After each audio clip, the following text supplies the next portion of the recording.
The biggest gym கில்லரில் வந்து ஒரு work out session. நிறைய ஃப்ளெக்சிபிலிட்டி இல்லை பாடியில். ஏன்னா ஃப்ளெக்சிபிளாக இருந்தால் போசிங் பண்ணவும் கொஞ்சம் ஈஸியாக இருக்கும். கொஞ்சம் புதுசாக தான் இருக்குது எனக்கு. ஆனால் செகண்ட் செட்டில் தான் நல்லா பம்ப் தெரியும். எந்த பேசிகிட்டே இருக்கும். ஆனால் ஒன்றை மறந்துடும். எல்லோரும் தான் கன்சிஸ்டண்ட்டாக போயிட்டுருக்காங்க ஜிம்முக்கு, கன்சிஸ்டண்ட்டாக தான் சாப்பிட்றாங்க. ஆனால் எல்லோரும் ஏன் ஒரே மாதிரி இல்லை? இதில் பாருங்கள் என்னென்ன சிஸ்டம் இருக்குது. இதுவுமே வேறு வேறு சிமிலாரிட்டிஸ் இருக்குது. பார்க்க தான் ஒரே செட்டப் மாதிரி இருக்குது, ஆனால் ஃபங்க்ஷன் தாறுமாறு.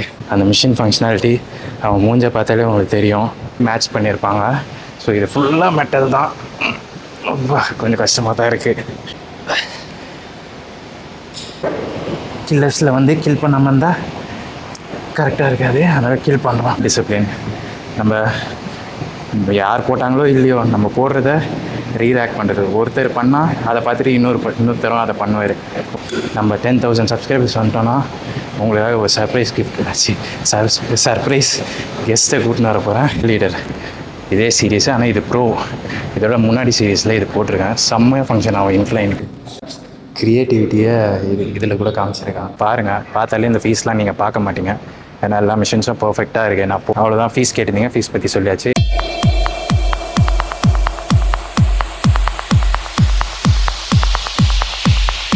ஹாய் கைஸ், இன்றைக்கி பார்த்தீங்கன்னா நம்ம வந்து த பிக்கஸ்ட் ஜிம் கில்லரில் வந்து ஒரு work out session. Already last வீடியோவில் சொல்லியிருப்பேன். வாக் த்ரூ மட்டும் தான், ஒரு கிளான்ஸ் தான் காட்டுறேன். இப்போ வந்து இந்த வீடியோவில் வந்து நம்ம செஸ்ட்டுக்கு எல்லா மிஷின்ஸும் இருக்குது. ஸோ எல்லா மிஷின்ஸ்லையும் ட்ரை பண்ண போகிறேன். அதுவும் இல்லாமல் இந்த வீடியோவில் பார்த்தீங்கன்னா ஜிம்மோட பேக்கேஜஸும் நிறைய பேர் கமெண்ட் பண்ணியிருந்தீங்க எவ்வளோ வருது அப்படின்னு. அதை பற்றி நம்ம ஜிம் ஓனரை வச்சு ஒரு பைட் வந்துடும். எவ்வளோ ஜிம் ஃபீஸு, என்னென்ன மிஷின்ஸு, என்னென்ன இன்ஃப்ராஸ்ட்ரக்சரில் பண்ணியிருக்காங்க எல்லாமே அவர் வந்து சொல்லுவார் இப்போ. ஸோ முதல்ல நம்ம வந்து ஒர்க் அவுட் செஷனுக்கு போயிடலாம். இந்த ஹாம்ஸ்ட்ரிங்க்கு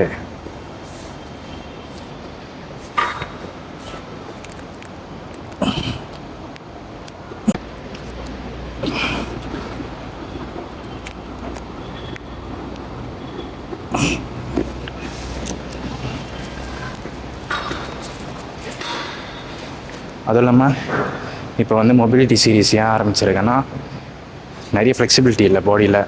ஏன்னா ஃப்ளெக்சிபிளாக இருந்தால் போசிங் பண்ணவும் கொஞ்சம் ஈஸியாக இருக்கும். ஸோ அதனால தான் இந்த மொபிலிட்டி சீரீஸ். ஸோ நம்ம வந்து கிளாஸ்க்குள்ளே போகலாம்.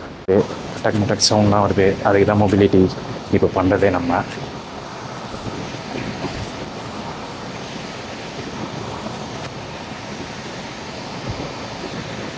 நிறைய ஜிம்மில் இந்த மிஷின்ஸ்லாம் இருக்காது. இப்போ தான் வந்து இதெல்லாம் வந்து கொஞ்சம் எடுத்துகிட்டு வராங்க. உங்களுக்கு வந்து ஃபங்க்ஷனே பாருங்கள் எப்படி கரெக்டாக செஸ்ட்லேயே போகுது.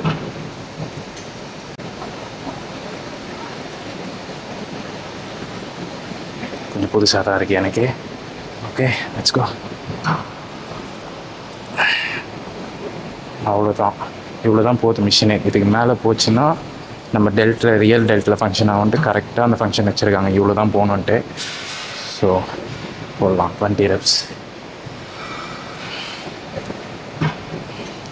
ஹைட்டு கொஞ்சம் கம்மி பண்ணுறேன். கரெக்டாக இந்த இடத்த ஃபோக்கஸ் பண்ணுறோம். 4 5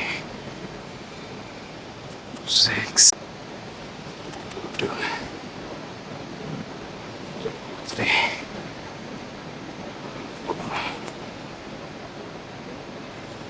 5 ஈஸி. 15 reps போட்டிருக்கேன். நல்லா ஸ்டார்டிங் கொஞ்சம் பம்ப் தெரியுது, ஆனால் செகண்ட் செட்டில் தான் நல்லா பம்ப் தெரியும் எந்த ஒர்க் அவுட் போட்டாலும் எனக்கு. Let's do it.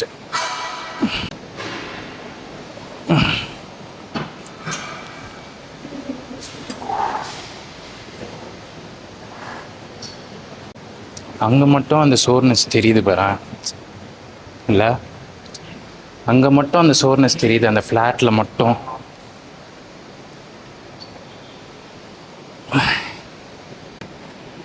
Negative slow, positive slow, negative slow, positive fast. ஆனால் நெகட்டிவ் எப்போவுமே slow.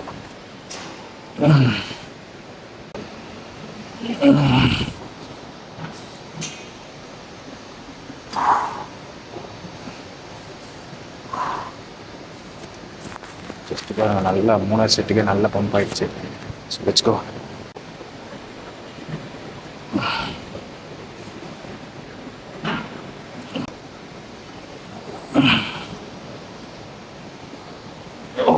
Holy shit.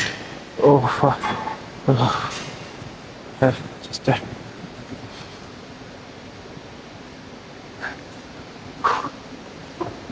One more thing.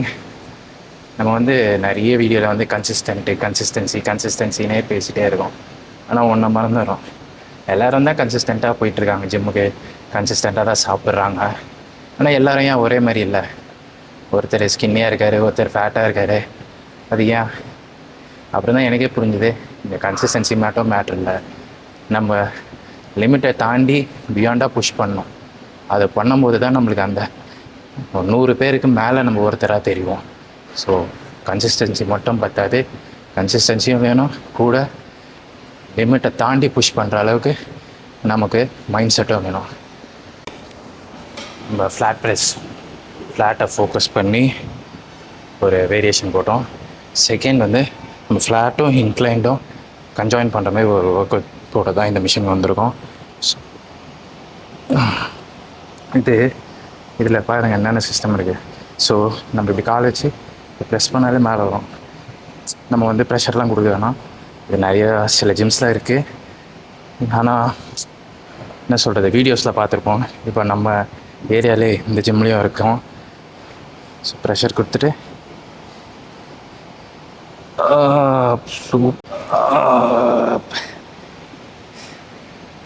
So incline centre part எல்லாத்துக்கும் பக்காவான மிஷின். 4 5 6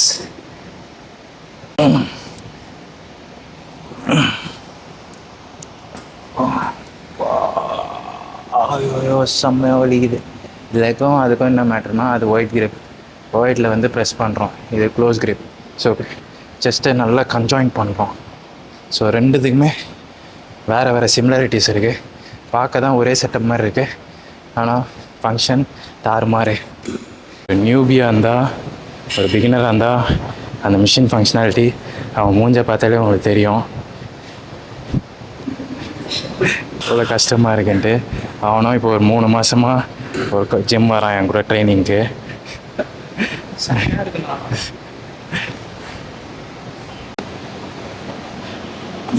பிளேட்டு மரண வெயிட்டாக இருக்குது. இங்கே பாருங்கள், ட்ரைகெல்லாம் புடச்சிட்டு வெளியே வருது. Plate 15 kg தூக்குறதுக்கு. இதில் என்ன மெட்டல், ஐயோ எல்லா ஜிம்மில் மெட்டல் இருக்கும், அதுக்கு மேலே ரப்பர் போட்டு 15 kg மேட்ச் பண்ணியிருப்பாங்க. ஸோ இது ஃபுல்லாக மெட்டல் தான். ரொம்ப கொஞ்சம் கஷ்டமாக தான் இருக்குது. இந்த பிளேட்டு ஃபுல் மெட்டல், மேலே மட்டும் அந்த பிளாஸ்டிக் கோட்டிங் கொடுத்துருக்காங்க. ஸோ வெளிய ஜிம்லலாம் நம்ம வந்து என்ன பண்ணியிருப்பாங்க, மெட்டல் இருக்கும், அதுக்கு மேலே ரப்பர் போட்டிருப்பாங்க. ரெண்டுமே சேர்த்து 15 kg இருக்கும். இது தனியாகவே 15 kg. இதுக்கு மேலே இருக்க கோட்டிங் ஒரு 1.5 kg கிட்ட வரும். 1.5 kgயில் ஒரு அப்ராக்ஸாக சொல்கிறேன்.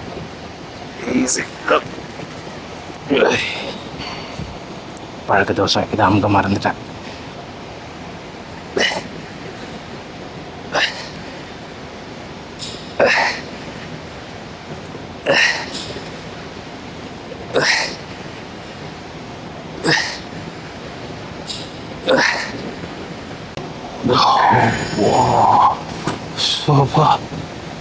நான் யூஸ்வலாக இது பண்ணுறது தான். எந்த புது ஜிம் போனாலும் ஆஹா ஓஹான்னு பயங்கரமாக பில்டப் கொடுப்பேன். அப்புறம் ஒரு 2-3 நாள் போனோடனே அது புஷ்ஷுன்னு ஆகிடும் எனக்கு. ஆனால் இங்கே வந்து அந்த பில்டப் வந்து ஃபுல்ஃபில் பண்ணுறது தான். வெயிட்ஸு பக்காவாக இருக்குது. ஒரு பாடியை பில்ட் பண்ண தேவையான இடம் இது. இந்த வெயிட்டு தான் பக்காவாக ஈஸியாக இருக்க மாதிரி எனக்கு ஃபீல் ஆகுது. எவ்வளோனா 5 kg. இந்த ஜிம்முக்கு வந்து ஜாயின் பண்ணி உங்களால் எனக்கு மட்டும் தான் இந்த ஃபீல் இருக்கா, இப்போ நீங்களும் இந்த 15 kg 20 kgலாம் தூக்கி பாருங்கள். எனக்கு ஃபீல் ஆகிற மாரி அதான் ஹெவியாக இருக்க மாதிரி ஃபீல் ஆகுதான்ட்டு எனக்கு ஸ்டோரியில் இன்ஸ்டாவில் ஸ்டோரியில் இல்லை டிஎம்மில் எனக்கு வந்து கமெண்ட் பண்ணுங்கள். சரி, டிஎம் பண்ணுங்கள், இல்லைனா இன்ஸ்டா ஸ்டோரியில் சொல்லுங்கள் உங்களுக்கும் இதே மாதிரி தான் ஃபீல் ஆச்சான்ட்டு. எனக்கு இன்னும் 5 கேஜிலாம் லைட்டாக இருக்குது, 15லாம் பயங்கர ஹெவியாக இருக்குது.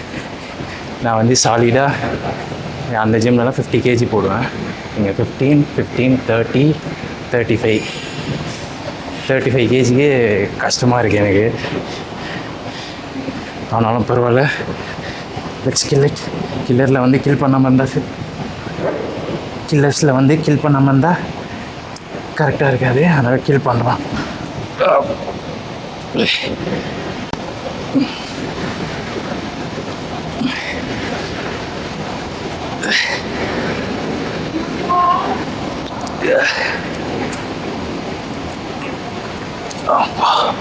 ஊடியில் போகிறப்போ லாஸ்ட் செட்டு எவ்வளோ 15, 30, 40, 42.5 இருக்குது ஒரு சைடு. பரவாயில்ல, கில் பண்ணுறோம் லாஸ்ட் செட்டு. அது வெயிட் நீ தான் கீழே வச்சியா 20 கேஜி?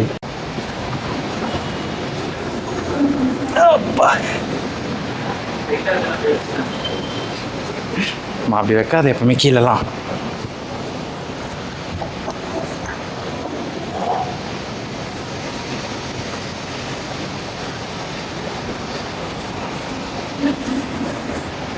நம்மளை வந்து ஜிம்முக்கு நம்பி விட்றாங்க. ஸோ நம்ம வந்து இஷ்டமேனிக்கு வெயிட்டெல்லாம் தூக்கி போட்டு அதெல்லாம் பண்ணக்கூடாது. ஒர்க் அவுட் போட்டால் ரீராக் பண்ணணும். இதெல்லாம் ஜிம்மோட எத்திக்ஸ். நம்ம டிசிப்ளின் என்னன்னு கேட்டார் ஒருத்தர் ஒரு வீடியோவில் போடும்போது. இதுதான் டிசிப்ளின். நம்ம யார் போட்டாங்களோ இல்லையோ, நம்ம போடுறத ரீராக்ட் பண்ணுறது. ஒருத்தர் பண்ணால் அதை பார்த்துட்டு இன்னொருத்தரும் அதை பண்ணுவார். ஓகே, அவரே பண்ணுறாரு, நம்ம பண்ணலான்னா கேட்பாங்க போலன்ட்டு அந்த மைண்ட் செட் வந்துடும். ஸோ அதனால் எந்த வெயிட்டு கீழே போடாமல் ஒர்க் அவுட் முடித்தானே கண்டிப்பாக ரீராக்ட் பண்ணுங்கள். அது 100 ரூபா, 200 ரூபா, 300 ரூபா எவ்வளோ கம்மியான ஃபீஸ் வாங்குகிற ஜிம்மாக இருந்தாலும் சரி, இல்லை ஹையாக வாங்குகிற ஜிம்மாக இருந்தாலும் சரி, இதெல்லாம் நம்மளோட starting basic lessons. Let's go.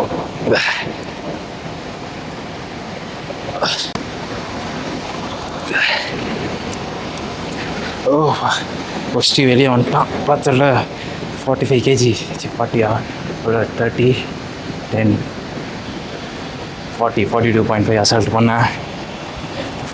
நம்ம 10,000 சப்ஸ்கிரைபர்ஸ் வந்துட்டோன்னா உங்களுக்காக ஒரு சர்ப்ரைஸ் கிஃப்ட் ஆச்சு. சர்ப்ரைஸ் கெஸ்ட்டை கூட்டின்னு வர போகிறேன். 2 வேரியேஷன் போட்டிருக்கோம். தேர்டு வந்து இதுதான். இந்த ஜிம்மில் எனக்கு சில ஃபேவரட் மிஷின்ஸ்லாம் இருக்குது. அதில் வந்து இதுவும் ஒன்று. ஏன்னா இது நான் லாஸ்ட்டாக டெல்லியில் வந்து ரியல் லீடர் இதே சீரீஸு, ஆனால் இது ப்ரோ, இதோட முன்னாடி சீரீஸில் இது போட்டிருக்கேன். செம்மையாக ஃபங்க்ஷன் ஆகும் இன்க்ளைனுக்கு. ஃப்ளைஸு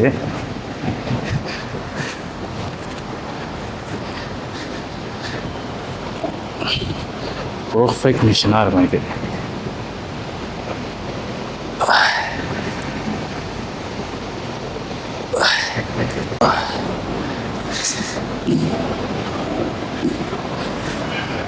ஸோ உங்களுக்கு நம்ம இன்க்ளைன்லாம் போடும்போது என்ன பண்ணுறோம், முன்னாடி இப்படி போயிடுவோம், இல்லை இப்படி இருப்போம், இப்படி இருக்க மாட்டோம். இப்படிலாம் போகும்போது நல்லா கீழே போனால் ரியர் ரிலேட்டெலாம் சில பேருக்கு வலிக்கும். ஸோ அதெல்லாம் அவாய்ட் பண்ணுறதுக்கு இந்த மிஷினில் அந்த பர்ஃபெக்ஷன் இருக்கும் பாருங்கள், அப்படியே நல்ல பர்ன் ஃபீல் ஆகுது. எனக்கு இப்போயே மூஞ்செலாம் மாறுது. 5 கேஜி தான் போட்டிருக்கோம். நீங்கள் வெயிட்டோட அந்த போடுற ரேஞ்ச் ஆஃப் மோஷனும் அந்த மிஷின் கொடுக்குற ஸ்டெபிலிட்டி தான் இதை என்னால் நல்லா ஃபீல் பண்ண முடியுது. பர்ஃபெக்டாக விடுது அந்த இன்க்ளைனுக்கு.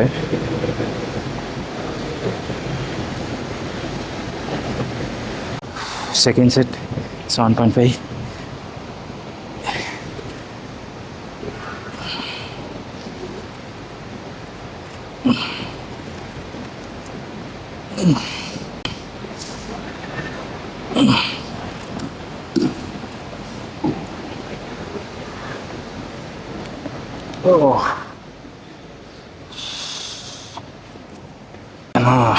இப்போ தான் அந்த ஃபங்க்ஷனாலிட்டி எனக்கே கொஞ்சம் இதுவாக இருக்குது புதுசாக. ஸோ அதிக வெயிட்லாம் போட்டு ரொம்ப ஸ்ட்ரெயின் பண்ண வேணாம். ஏன்னா நெக்ஸ்ட் வீக் நம்மளுக்கு ஒரு ஷோ இருக்குது. அவ்வளோதான், நாளைக்கு முடிஞ்சிச்சுன்னா peak week.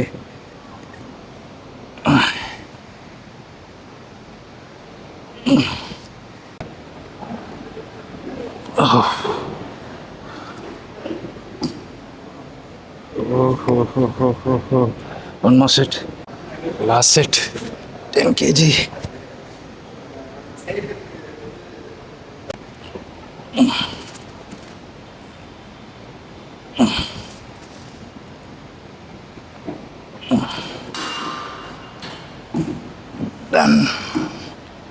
4 sets ton.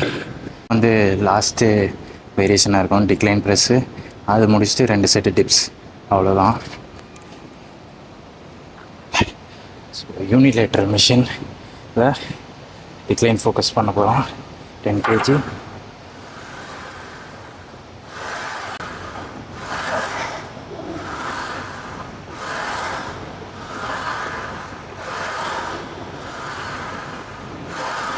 Okay, மூஞ்சிலாம் ரெட் ஆகிடுச்சு. ஸோ இன்னும் 2 செட், இது வந்து 3 செட்ஸ் தான் போட போகிறேன். Next tips 2 sets.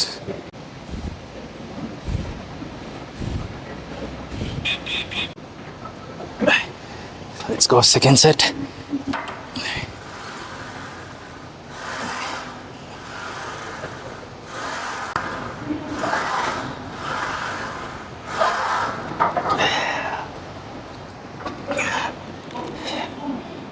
நான் வந்து லாஸ்ட் வீடியோவில் கூட ஒருத்தர் கமெண்ட் பண்ணியிருந்தார், என்ன ட்ரிங்க் யூஸ் பண்ணுறீங்க இன்ட்ரா அப்படின்னு. நான் வந்து இப்போ as it is BCAA branched chain amino acid அதை யூஸ் பண்ணுறேன். அதுவும் கோலா ஃப்ளேவரு. இந்த அடிக்கிற வெயிலுக்கு எல்லாம் ஐஸ் கட்டி போட்டு குடிச்சனுச்சேன் வேறு லெவலில் இருக்கும். தலைவரை இருக்கலாவது வெயிலுக்கு. இந்த ஜிம்மில் அட்வான்டேஜஸ் அவ்வளோ இருந்தாலும் என்னை பொறுத்த வரைக்கும் ஒரே ஒரு டிஸ்அட்வான்டேஜ் தான். இந்த கிளாஸுக்கு மட்டும் ஏதாவது பிளாக் டின்ட் ஓட்டினாங்கன்னா வெயில் உள்ளே வராதுன்னு நினைக்கிறேன். அந்தளவுக்கு தெரியல. மேபி நான் மதியானம் வரதுனால டெரஸ்லேருந்து அப்படியே இறங்குறதுனால ஹீட் இறங்குறதுனால அப்படி எனக்கு ஃபீல் ஆகுது போல. மற்றபடி அன்றைக்கி நைட்டு வரும்போதுலாம் பயங்கர சில்லுன்னு தான் இருந்தது. கீழே ஓனர்கிட்ட பேசும்போது இதுவும் ஒரு கேள்வியாக கேட்குறேன். வார்ம் அப்புக்கு நிறைய ஜிம்மில் இந்த ஸ்ட்ரெச் மிஷின் இருக்கும். ஆனால் நிறைய பேர் அதை யூஸும் பண்ண மாட்டோம். நானே பண்ண மாட்டேன், இப்போ ரேரெல்லாம் பண்ணுவோம். ஆனால் இப்போ வந்து நம்ம தான் இந்த மொபிலிட்டி சீரீஸ்லாம் போடுறோம் ஃப்ளெக்சிபிலிட்டிக்கு. ஸோ அதனால் நம்மளும் அந்த ஸ்ட்ரெச் எல்லாம் பண்ணுவோம்.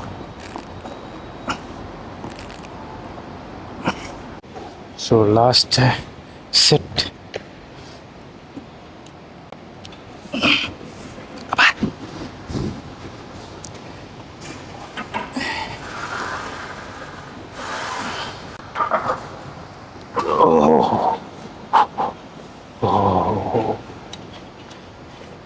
அவ்வளோதான், முடிஞ்சிச்சு. Dips 2 set over chest.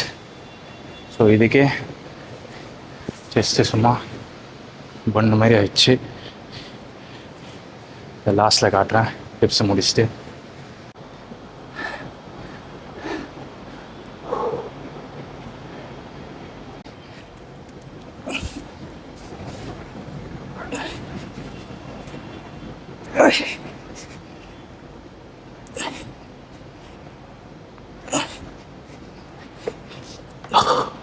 Holy shit. Okay. Done. Chest session வந்து பக்காவாக முடிச்சிட்டோம். கொதிக்குது உள்ள. ஸோ வேறு என்னென்னா, ஜிம்மில் இருக்க செஸ்ட் மிஷின் எல்லாமே யூஸ் பண்ணி பார்த்தாச்சு. இன்னும் யூஸ் பண்ணாதது அந்த ஃபங்க்ஷனல் மிஷினும் அந்த பெக்டெக் மிஷினும் தான். ஸோ அது வர செஷனில் நம்ம பார்க்கலாம்.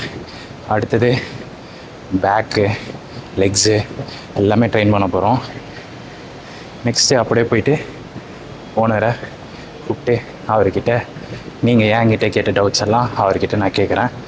அப்புறம் இன்னொன்று வந்து நெக்ஸ்ட் வீடியோவில் வந்து என்ன வரும்னா, ஒருத்தர் கேட்டிருந்தார், நான் இப்போ தான் ஜிம் சேர்ந்துருக்கேன், எனக்கு கோச்சு ஊர் சைடில் இருக்கேன், கோச்சு ட்ரைனர் யாரும் இல்லை அங்கே. இப்போ நாங்கள் புதுசாக ஜிம் சேர்ந்தால் என்ன மாதிரி ஒர்க் அவுட் பண்ணணும், என்ன மாதிரி சாப்பிட்ணும், வே ப்ரோட்டீன்லாம் எடுக்கலாமா அப்படின்லாம் கேள்வி கேட்டிருந்தாரு. இதெல்லாம் வந்து நல்ல கேள்வி. ஸோ அடுத்த வீடியோ இந்த மாதிரி ஒரு எக்ஸ்ப்ளனேஷன் கொடுக்குற மாதிரி ஒரு எஜுகேஷனல் வீடியோ தான் வரப்போகுது உங்களுக்கு. அதுவும் இல்லாமல் நான் லாஸ்ட்டாக ஒரு கொஸ்டின் போட்டிருந்தேன், என்னென்னலாம் உங்களுக்கு என்கிட்ட கொஸ்டின் கேட்கணும் அப்படின்ட்டு.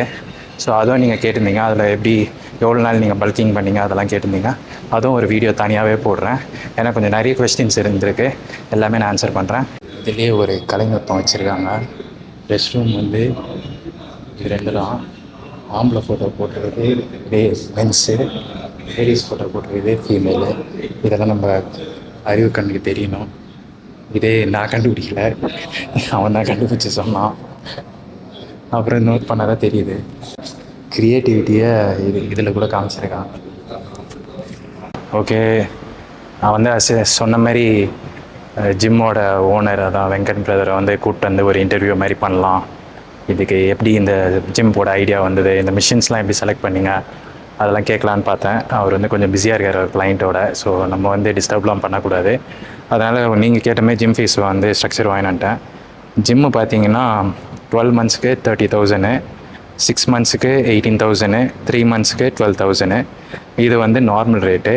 இது இனாக்ரேஷன் ஆஃபர் ஒன்று இருக்குது. இனாக்ரேஷன் ஆஃபர் வந்து என்னென்னா 1 இயருக்கு பார்த்தீங்கன்னா 15,000 ப்ளஸ் ஜிஎஸ்டி 17,700 வரும். 6 மந்த்ஸ்க்குனா 10,800 plus GST 12,744. 3 மந்த்ஸ்னால் 8,400 plus GST 9,900. So இதுதான் வந்து இனாக்ரேஷன் ஆஃபரு. ஸோ இதில் வந்து நீங்கள் ஸ்ட்ரைட்டாக வந்தால் கூட ஏதாவது அவங்க கன்செஷன் பண்ண சான்சஸ் இருக்குது. ஸோ நீங்கள் வந்து டைரெக்டாக வந்து ஜிம்மை ஃபஸ்ட்டு பாருங்கள். பார்த்தாலே இந்த ஃபீஸ்லாம் நீங்கள் பார்க்க மாட்டீங்க. ஏன்னா எல்லா மிஷின்ஸும் பர்ஃபெக்டாக இருக்குது. நான் போட்டே பார்த்துட்டேன். நான் வந்து சும்மா வந்து ப்ரொமோஷனல் பர்பஸ்லாம் இது பண்ணல. எனக்கு என்ன ஃபீல் ஆகுதோ அதுதான் உங்களுக்கு ஷேர் பண்ணுறேன். ஸோ அவ்வளோதான். ஃபீஸ் கேட்டிருந்தீங்க, ஃபீஸ் பற்றி சொல்லியாச்சு. இந்த வீடியோ இதோட முடியுது. நெக்ஸ்ட் வீடியோவில் பார்ப்போம். மறக்காமல் சப்ஸ்கிரைப் பண்ணுங்கள், உங்கள் ஃப்ரெண்ட்ஸுக்கும் ஷேர் பண்ணிவிடுங்க.